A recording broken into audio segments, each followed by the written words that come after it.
Welcome to the Inside Track on Real Estate with the Dekker Team, and I'm Yetta Dekker. Today I'm here with Dan, and he is a building inspector, a home inspector. I keep using those words interchangeably, so we'll get Dan to introduce himself a little bit and tell us about his company. Welcome, Dan. Nice to have you here today. Thank you. Nice to be here. My name's Dan Mika. First and foremost, I'm a home inspector. My background is that of a professional engineer. I'm a mechanical engineer. I have a diploma from Algonquin College in home inspection. I also have a diploma from CDW Engineering and Commercial Building Inspection. I'm a member of the Ontario Association of Home Inspectors. I'm also a member of the Canadian Association of Property and Home Inspectors, and I'm a member of the Professional Engineers of Ontario. So what else could you be a member of? I don't know. Do you have them all? No. There's many. There's actually 7 or 8. Those are the top ones, though. Really, those are the top ones. Yeah, those are the ones that are more recognized. Those are the ones that I gravitated to. So, my company is called HCE Inspection Services, and the HCE stands for Home, Commercial, and Engineering Inspection Services. So, first and foremost, we do home inspections. Right. We also do commercial building inspections. And the engineering inspections pertains to a few things. First, we do safety inspections for commercial industrial building machinery. We also do HVAC diagnostic tests. We also do environmental assessments, structural assessments, elevator assessments. I think I've named them all off. But, so just about anything. Just about anything. So what don't you do? That might be easier. So if you're listening right now, what we're trying to do is give you an idea of what you could call Dan for, which is pretty much anything to do with a structure and even the components of the structure. Yeah, absolutely. Just for a few odds and ends that we do assessments for when you're doing renovations. We'll come in and do a structural assessment and put together a drawing for you. Not the architectural side and not the interior design side. So we're just the numbers people for that sort of for like things. Load and where are your load-bearing walls and what can you safely take out and do I need to add an extra post here if I'm taking this out and that kind of thing? A lot of the time we'll just get calls from designers themselves, and we're just the background people that take care of that. So the home inspection is our sales and service sort of thing, commercial inspection as well, and then the other stuff is more the background. So my responsibility, so I own the company, my responsibility is to put together the report most of the time. So I'm always there. I work with a structural engineer. I'm a mechanical engineer, so more my experience is with systems and things like that. And he takes care of the structural side for me. I have an elevator specialist that I work with, as well as an HVAC diagnostic for commercial buildings. Not for residential, but for commercial. For the bigger stuff. Yeah, and we also do environmental assessments. So we specialize mostly in the transaction of any building. So residential or commercial, when something is being bought, sold, or a lease changes over, that's when we're called. Or a renovation. Or renovation, yeah. Right, so there's just about for any reason. Yeah. We try to be all things to all people, sort of. Well, it sounds like there's enough of you to do that, though. Yeah, there is, and you'll always see me, but you very frequently will see me and someone else. For a home inspection, you'll only see me. Right. Commercial inspections, you might see me and several other people, depending on depending on the scope of the inspection and the scope of the building and the complexity, I guess. Exactly. Okay, perfect. And now tell me a little bit about, I guess a home inspection is a lot of what our typical listener is probably most interested in. So I think for the specialty things, they should just call you. Yes, exactly. Right. Exactly. And what is your number actually? My number is 613-769-3766, and that's my direct number. So okay, say that again. 613-769-3766. And a website? HCEinspect.com, and you can also find me on social media and Twitter and LinkedIn and Facebook, and everything is related to HCEinspect.com. Okay, so inspect rather than inspection. Exactly. Just shorten it up for... Okay. Yeah, you can probably Google and... HCEinspect.com is where you want to check out all the details. And I know that on your website you have all kinds of information, so it's an amazing resource for people. Yes, and that's what I try to make my website. There's a blog attached, and we try to answer. Every week I get random things that come up, and that's what I usually bring to my blog and things like that, and let people answer questions. There's a good one right there on the top 10 things that to look for or to plan for in a home inspection, and as well to look for if you're buying. So it's a good one to check out on my website. And we're going to have a show on that as well, right? Exactly. So there is lots of archive shows on our website, and you may catch this one before you catch another one where we're going to talk about the top 10 things to look for when you're just doing a general walkthrough in a home, whether at an open house or at a viewing, things to look for. So that information can be found on the blog as well, and then we're going to do a whole interview on it. So that's very cool. Yeah. So now with a regular home inspection, what are those systems that you're actually assessing? What is a home inspection? What is a home inspection? What is a home inspection, Dan? Okay, so let me give you a boring and formal definition. So a home inspection is a visual, non-destructive examination of the systems and structure of a home. To put that much more simply, it's sober last thought before you spend hundreds of thousands of dollars. Most people, they will go into a home. A lot of the time, you're only going in there to see the home for one time, or if you may not even have seen the home before you put in an offer. This is your one and last chance to really get a good look at the house. Before you firm up. Before you firm up, exactly. And you know, these do happen at various stages, and we'll get into that. Yeah. But this, for me, the home inspection, at its heart, is the one chance that you're going to get to really understand what you're buying, and it's absolutely vital to the process.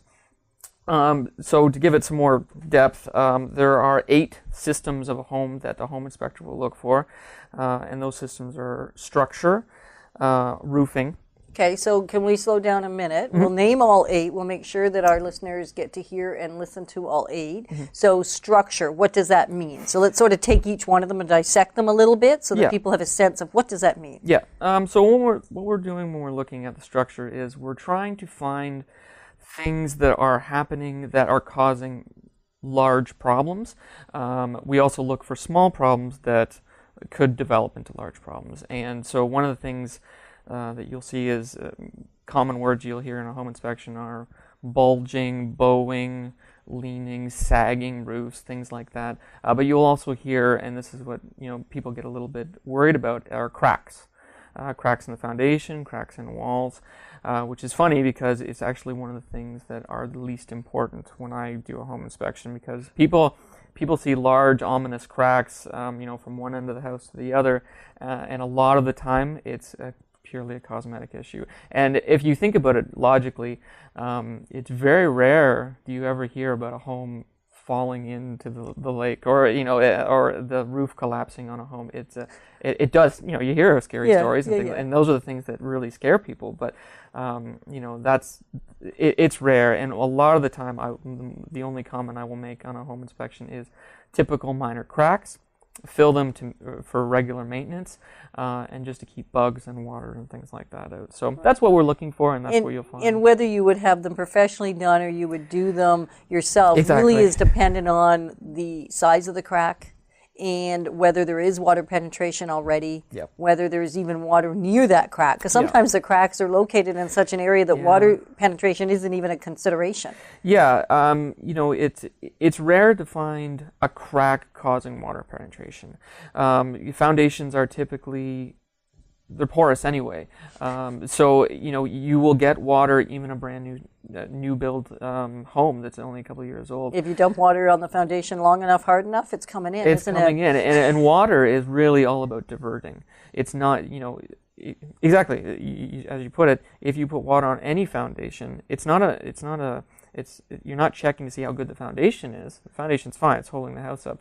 But if you pour water on that side of the house, it's going to come in. Yeah. If you dump your downspout right against the foundation, it's going to come in. I had that on my new house. I went to see it, and the downspout piece, the extension was gone, and there was a hole probably 1.5 feet, maybe 3 feet, well, probably bigger than that, 2-3 feet round, right near the foundation, or like dumping into the foundation. I went, get that puppy out of here, because if we get a spring thaw, it's coming in. It's the most important thing, and it's funny, you always hear home inspectors harping on grading and things like that. And we'll touch yes, on you do. And we do that because people need to understand that the reason your house is flooding is because you're not diverting water away from it. It is not because your house isn't performing, because homes aren't by nature waterproof. The roof sheds, they're shedding systems. They're designed to push water away from it so that it doesn't come in. So if you allow it back in through downspouts or whatever, you're causing your own problem, really. Yeah. Okay, so structural system. So that was structural. So Yep. the roofing system, being the next one. The thing we look for typically with roofs is age, and age. So we're talking shingles, or are we talking roof structure? Shingles, Okay. and so the structure of roof. Going back to structure, is sagging of roofs or things like that. Okay. Some fairly uncommon things, but we do touch on that, and that's. You're looking for that. We are looking for that, exactly. So I mentioned. Sorry, to go back. Going back to sagging and waviness or things like that. That's around the roof structure. That's not around a exactly. foundation. That's around the roof structure. Okay. Exactly. Yeah. Sorry. Because we've got more than one structural component. Exactly. And when I think of structure, I think mostly about the foundation and things like that. But yeah, absolutely. Sagging beams. Most of the time, these things are aesthetic problems. But it does occasionally happen that a problem is not necessarily going to be crucial, or the roof isn't going to fall down, but it may keep moving. So if you have to finish it, or if you want to finish it or refinish it, all of a sudden, a year or two later, it might keep cracking, and that's more the things we're looking for because that's the concern that people have, and that's the real issues and the nuisances that people will come up with later. So the second thing is roofing, and the thing with roofing is we're looking for a system that's shedding water, and that's primarily what the concern is, whether it's asphalt shingles or slate shingles or metal roofing that we're trying, or a flat roof, or a flat roof. We're trying to figure out how is this going to get water away from the home. Primarily age. With flat roof, it's quite difficult to assess. It's usually under gravel. If you have a thermal camera, you can get a look at it and kind of. And you do have a thermal I do have camera, a so thermal these are camera. tools that Dan actually has access to. I mean, they are additional cost if you need the more evasive or extensive inspection. However, they're part of what he can offer. So that's kind of neat, even if you've got something that's a little tougher to manage or to see what's going on. He does use a thermal camera. Yeah, and it's quite handy to see water penetration. I like to try to bring in people's expectations from a thermal camera. It is hard to see some of the things that are going on, especially on a large roof. If we're talking large flat roofs, it's hard to get a good full analysis of what's going on, and it takes a fair bit of time to do the entire roof and to scan it. So I try to let people know that there's definitely things we can see. I usually we're looking for water more in the basement and behind walls, and that I think that's where people find the most benefit, as opposed to I want a full scan of my roof. You find that there's a lot of wasted time there. So just try to educate people and try to tell them what to expect there.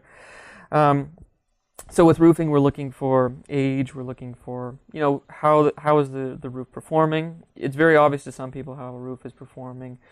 Curling shingles. Broken shingles, basically, or missing shingles for that matter.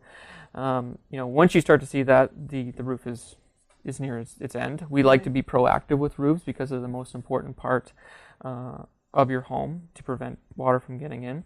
Because if water gets in, now we potentially have mold issues, and we potentially have insulation issues, and rot issues, and drywall damage issues, and carpet and hardwood, and everything else, right? Because it begins a cycle of nastiness. I like. I mean, it really does. No, absolutely. I like to let people know that if you're going to spend money on continuous maintenance of your home, the roof is where you spend it. And don't wait. You hear 20-year shingles and 30-year shingles, and I don't like to argue with people who put these on, but I don't tell people that your roof is going to last 20 years. Well, they aren't. No, they're. Sorry, but they're not going to. No. That's not the intent. It's really just a warranty against manufacturer's defect. Exactly. It's not a warranty against lifetime expectancy. No. Sun, ice damming, a lot of these things.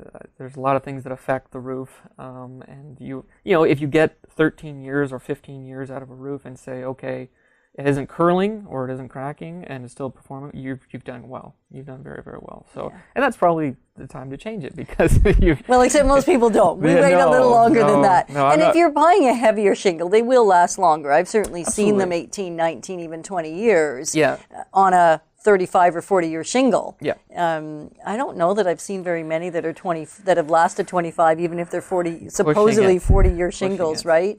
You know, to comment on it is like peaked roofs will last longer than flat roofs because the steeper the peak. Steeper the peak, the better. Right. And, you know, sun makes a difference. You know, if you've got heavy sun on one side and no sun on the other. Correct. And some people just change half a roof from time to time. Yes, and I've seen a lot of that, where Absolutely. it's 4 or 5 years between the need for one side versus the other. And if you can't see the other side at all, it really, is it okay? Yeah, it really is okay. Yeah, it's probably a good tip to give people to buy an extra couple of bundles of shingles and put them in your garage. So if you ever have to do a half, you've got the color. As long as you don't put them in your garage, really, because the heat and the cool is really hard on shingles. We just had a client not long ago have a new roof shingles, and they had bought the shingles from a store, except they were discontinued shingles that had been sitting for a really long time. Okay. And so although the shingles on the roof were less than 2 years old, they were finished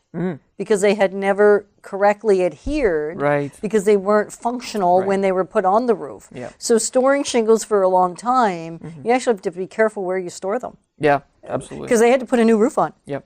Or new shingles, not a new roof. The roof structure was fine. And they had to replace the shingles at close because the new buyer said those shingles, they might be 2 years old, however they're finished. That's a very good And it was like, like my poor seller was beyond himself because he had actually spent the money to do it. Keep it so you could keep the color. And, well, he paid for the whole roof, but they had sold the shingles to him from the store like that. Finished. Yeah. No. So you really have to know what you're buying. Absolutely. Yeah. If you're just joining us now on the Inside Track on Real Estate with the Dekker Team, we're talking with Dan today on building inspections. And we so far have covered the top two, well, not really top two of the systems in relation to a house and a building inspection in general, what we're looking for in a home inspection / building inspection. And we're going to continue and talk about the other 6 for the remainder of the show. So if you want to be able to connect with Dan, we did give all his contact information at the top of the show, as well as a website that he has, HCEinspect.com, which has all kinds of amazing information. If you have questions, he has answers, and that's the place to go get them. You can also reach him, though, if you need him to help you with a service and doing a home inspection or a commercial inspection. So we did talk about more of that earlier in the show, so you can go back and catch all that. And now we're just going to continue and chat about all the other systems that you're checking out. So we've got 6 to go. Right. So we touched on structure and we touched on roofing. Yeah. The next one that comes to mind is the heating and cooling system. So we'll talk heating is the first one, and that's your furnace, your fireplace, all of the elements that are warming up your house. It's also a fair bit about ventilation in your home. Ventilation's a big deal. Ventilation is a very, very big deal, and people need to spend quite a bit of time analyzing that and preparing for and it. Understanding it. Like even something so simple as taking the screens out in the wintertime. Yep, absolutely. Of your windows. Yep.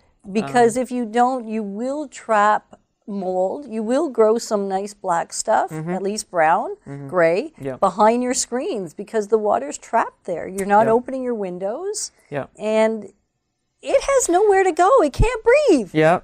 And the wintertime is the worst. It is. And people need, at the most, they need to spend the most time considering what's happening in the winter, making sure that your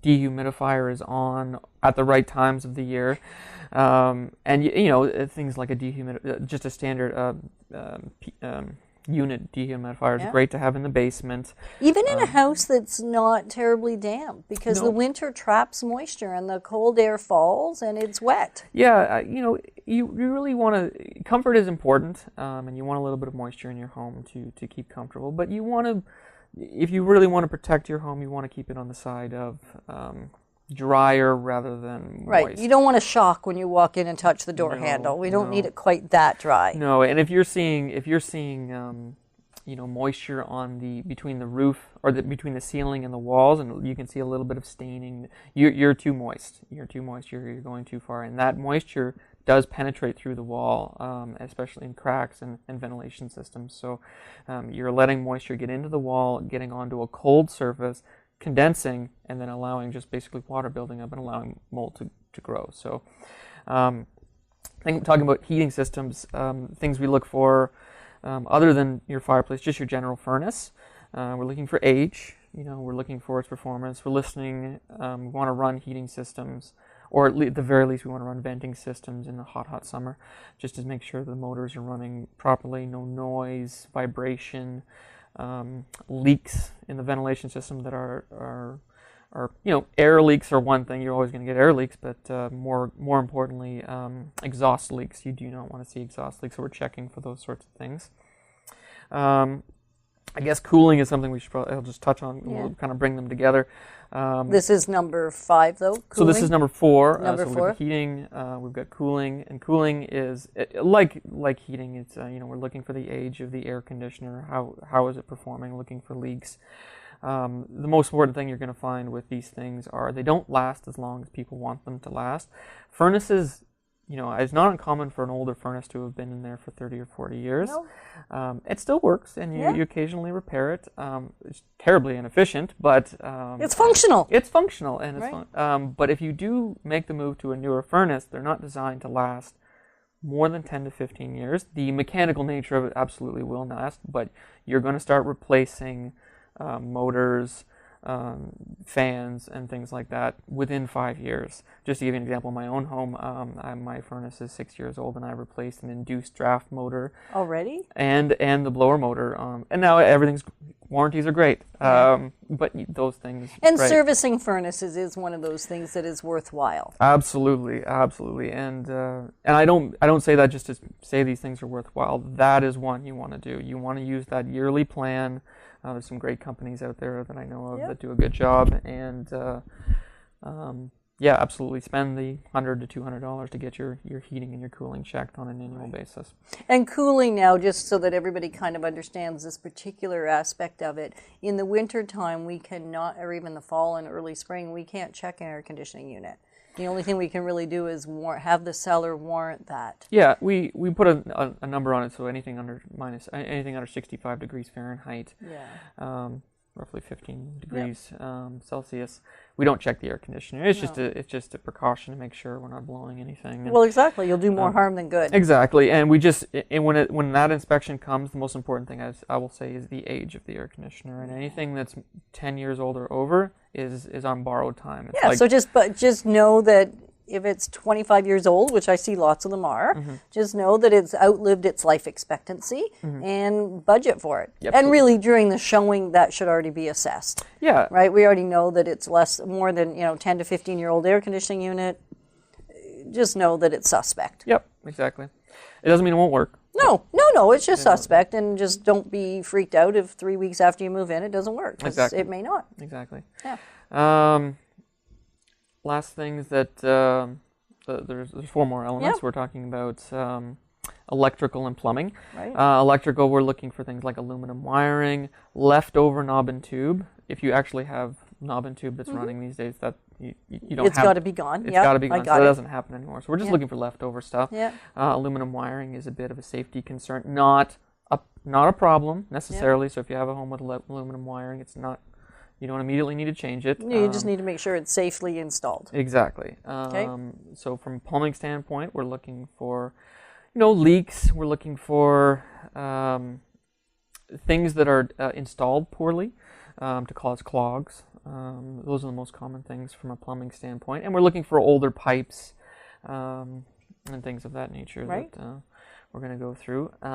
We're also, the last 2 elements are... so we've done roofing structure, heating, cooling, electrical, plumbing, interior and exterior is how we define these things. So the interior, it's very simple, and probably the least important to a home inspector, but the most important thing to a buyer. Don't you love it? Exactly. The thing you care least about, we care most about. Cracks and squeaky floors and things like that. These they're all part of the reports, but it is the least important thing because they're all because they have little there's usually not huge expense associated to that, right? Or certainly not a structural concern. It's not something that's hard to get at. Yeah, absolutely. Right. And it's usually the thing that people are going to rip out and do again. So, we do spend some time looking for it. The most important thing that I look for in interior inspections is stains in the ceiling, stains from moisture, things like that. Looking for elements of moisture on the floor, carpet, baseboards. These are the things that are important to me on an inspection, because that's the trapped safety hazards that I'm looking for. And leaks in the ceiling are evidence of pipes that are leaking a little bit. And or sweating. Or sweating, which are annoying because there's not much you can do about it. No, except wrap them and then they still sweat through the little foam. Exactly. And the last one is the exterior. And exterior, the most important, and we talked a little bit about drainage and diverting water. The most important thing on the exterior is drainage. Right. And I'll talk heavily to the buyer about how to divert water, making sure how is this house diverting water, can it be improved? How should you improve it? Should you add window wells, on a larger expense because there's just nothing you can do here? Right. Those sorts of things are important. And we do talk about cracks in walls and windows, which we can go on and on about. Yeah, we could go on and on, couldn't we? So if you're just joining us now, hopefully you've been listening for the last half hour. So we've been talking about building inspections and home inspections with Dan. We've covered the 8 components that are actually covered during a home inspection. And so if you've missed it, go on back. And if you have specific questions, you can actually start with Dan's website at hceinspect.com. And today I just want to cover for a minute an amazing property that's actually on in Manotick on the island, so South Island. It is only $425,000, which is really quite an affordable price range for Manotick. A lot of the homes here are on either side of $1 million, so to find something that is in a reasonably affordable price range is really neat. It does have a double car garage. It is a true 3-bedroom home. It has a nice kitchen actually that's been updated. So the aesthetics are really pretty. And one of the best things about this property is that it's within walking distance to the village. So you're just going over the bridge and then you're right into the core of the village. You're right near the pool that is in Manotick, as well as the library and all the amenities. And also it looks out on trees, lots and lots of trees, and it's an area that's not to be developed, so quite beautiful. So if you have any interest in living in Manotick, or you know somebody that does, give the Dekker team a call at 613-860-4663 about that property, or any other property in Manotick for that matter, or anywhere in the city or outskirts, because we do have lots of clients, both buyers and sellers, in all of the areas within probably an hour of the downtown core. Kind of crazy. Except we like driving. We must like driving or we wouldn't be doing that. So if you have any concerns or questions, give us a call there. And if you would like any questions answered on the show, you know what to do. Dekker Team at chri.ca. To listen to archive shows, you can go to chri.ca, and very soon you're going to be able to watch the archive shows as well as listen to the archive shows at chr.ca as well as dekkerteam.com. So thanks for joining us on the Inside Track today. And Dan, thank you very much for joining us. Thanks for having me. And I know we're going to have you back because there's still so much more to talk about. Yep. Yeah, so thank you. Thanks for joining us, and we'll talk to you soon.